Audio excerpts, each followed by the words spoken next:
So I started writing in high school, probably around like junior year. I've had a bunch of newsletters over the past 10 years. I had one about conspiracy theory stuff well before the Trump era of politics.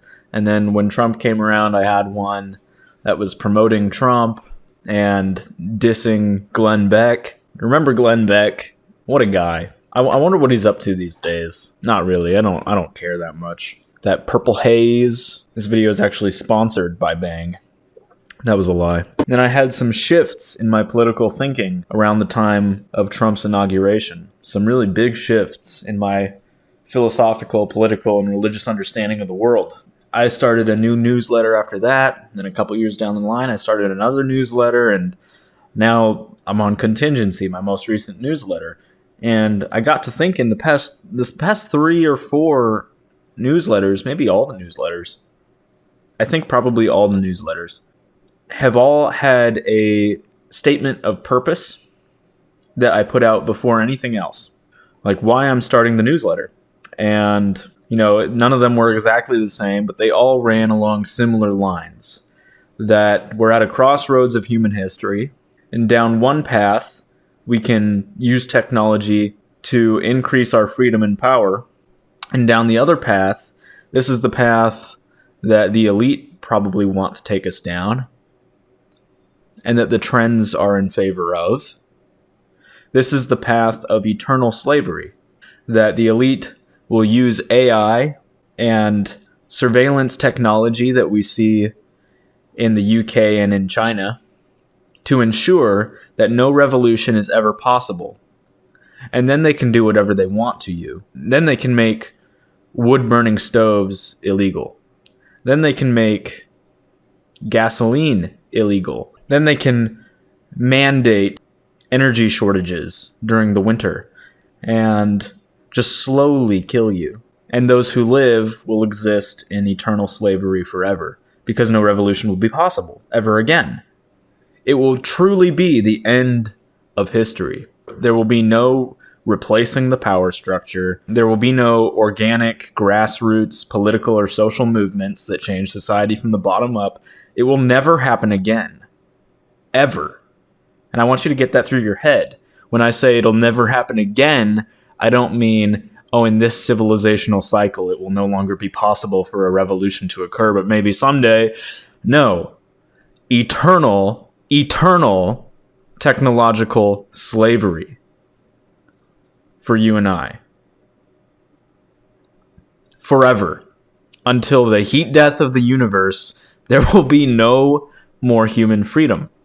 Because AI, programmed with UN philosophy, is going to convince the entire world to allow the AI to take over, to allow the Federal Reserve to create its digital currency, to allow the government to give everybody UBI so that you're dependent on the state and then dependent on a supranational governing body of technocrats and bankers and corporations who want to save the planet, and the only way to do it is to take any possibility of human freedom out of the equation.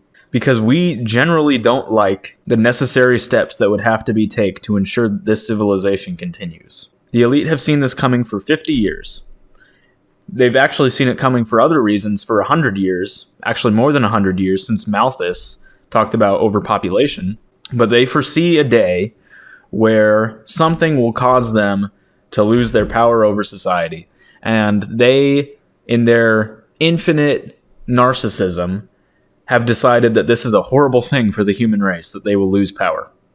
Because then we'll overpopulate, then wars will break out, and the human suffering, and that's really what they claim that they're trying to avoid by keeping themselves in power, is human suffering. Today, it's no longer about overpopulation. It's more like, the climate change, the degradation of our soil is going to cause food shortages, and that will lead to suffering. Suffering bad. We don't want you to suffer, and we know you don't want to suffer. So please, just take your UBI check and let us do whatever we want to you. In reality, after you take that UBI check, you're no longer in a position to give consent to what they want to do to you. They will just do it, and you can't do shit about it. And that's what is scaring me about AI as I think about it today, because this is how it starts. This is the beginning of the emergence of their system. They needed the AI to ensure that it happened because the AI gives them so much power. I don't think most people understand yet. They're beginning to understand, and it's freaking them out. Entrepreneurs that are taking advantage of this are excited, and I'll admit, because I listen to a lot of entrepreneurs on YouTube, I was pretty excited about it myself, and I was taking advantage of it. I probably will continue to take advantage of Chatgpt and Midjourney and other AIs in the future, but only if I think it advances my goals, which are the advancement of my philosophy of human freedom to the rest of the world, especially the West, so that I can secure, and it's purely selfish on my part, I'm doing this to secure freedom for my children and my grandchildren. I don't have children yet, but in this future where I do have children, I want them to be free and I want them to have dignity. And that's why I do what I do. That's why I've started 6-7 newsletters over the past 10 years. That's why I record videos to answer my question that I posed to myself in, was it the last video or the one before that? I don't remember. But I said, I don't know why I do this, why I write articles about the things that I write articles about, and why I produce YouTube videos where I put my face out there and I talk about controversial things. And I know I haven't done anything particularly controversial on this channel yet, but buckle your seatbelts because I promise you it'll come, because I just don't have a filter. And this is why. This is why I don't have a filter, is because the stakes are so high that I couldn't live with myself if I had a filter. But speaking of filters, water filters. I'm just kidding.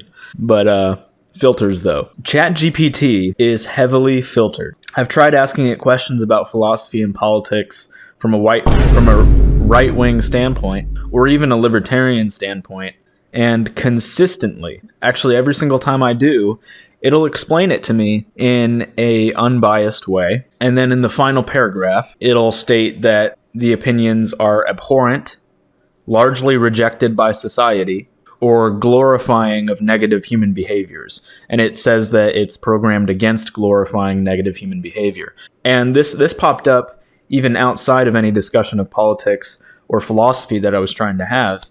I tried to get it to write an exchange for me for my fiction project. I'm writing a science fiction story, and progress is very slow, so don't expect anything soon. But I'm writing a science fiction story, and there was going to be an argument between some politicians in this story, and I told it to give me a rough draft of a argument between two politicians in a council chamber, and to describe the reaction of the audience, and it gave me a pretty decent argument that actually touched on all the points that I wanted to touch on in the story. And that was thrilling, but it was too polite. It was way too polite of a conversation. So I told it, all right, I rewrite that conversation, and it refused with to more do anger and interruption. It refused to write an angry conversation, an actual argument. And I told it, I said, in the context of the story, this is not glorification of negative human behavior.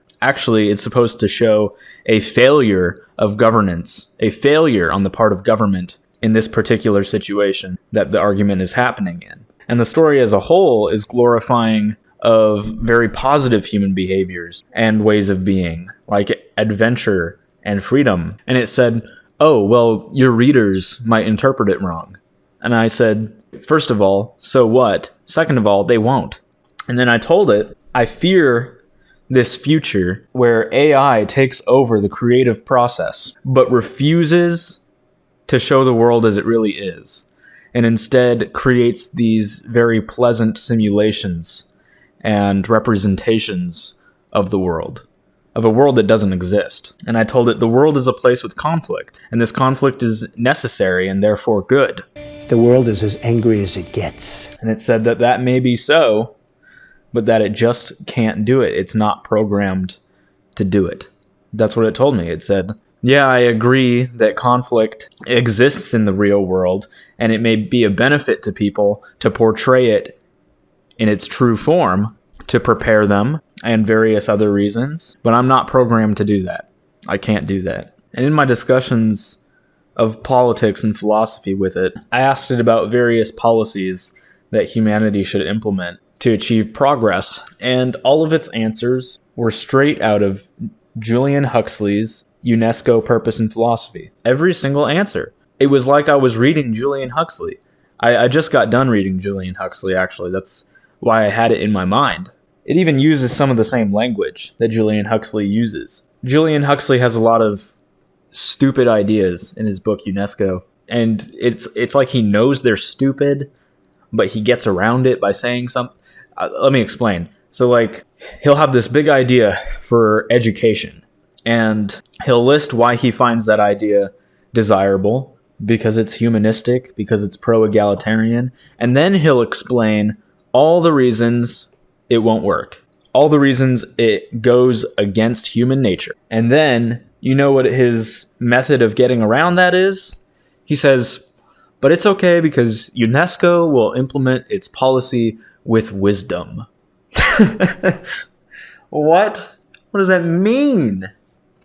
He has no solution. He just says that UNESCO is wise and will implement these policies correctly. Well, that's great, isn't it? His book is full of contradictions like this.